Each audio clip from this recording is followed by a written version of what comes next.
इकडे नाशिकचे खासदार हेमंत गोडसे पुन्हा एकदा वर्षा बंगल्यावरती निघालेले आहेत। आज पुन्हा एकदा मुख्यमंत्री एकनाथ शिंदे यांची ते भेट घेणार आहेत। नाशिकची जागा शिवसेनेलाच राहणार असं आश्वासन एकनाथ शिंदे यांनी दिलेलं होतं। मात्र आता याच जागेसाठी राष्ट्रवादीच्या छगन भुजबळ यांच्या नावाची चर्चा सुरू झालेली आहे।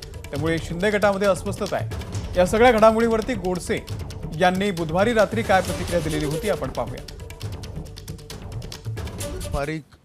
नाशिकची जागा ही शिवसेनेची आहे आणि गेले अनेक वर्षापासून या ठिकाणी शिवसेनेचे खासदार त्या ठिकाणी निवडून येत आहे आणि म्हणून आमच्या सर्वच शिवसैनिकांची आग्रही भूमिका आहे का ही जागा आपल्या शिवसेनेलाच कुठल्याही परिस्थितीमध्ये सुटायला पाहिजे। ज्या पक्ष शिवसेना पक्ष आणि धनुष्यबाण चिन्हावरती ज्या 18 जागा निवडून आल्या अशा सर्वच 18 जागांवरती आपण शिवसेनेचे उमेदवार या ठिकाणी उभे करावेत आणि त्यासाठी आपण आग्रही राहावं असे सगळ्यांचाच आग्रह आमच्या शिवसेनेचे मुख्य नेते व मुख्यमंत्री आदरणीय शिंदे साहेबांसोबत होता। मला असं वाटतं का निश्चित आम्हाला विश्वास आहे या ठिकाणी का आमचे मुख्य नेते शिंदे साहेब या ठिकाणी शिवसेनेलाच ही जागा मागून घेतील।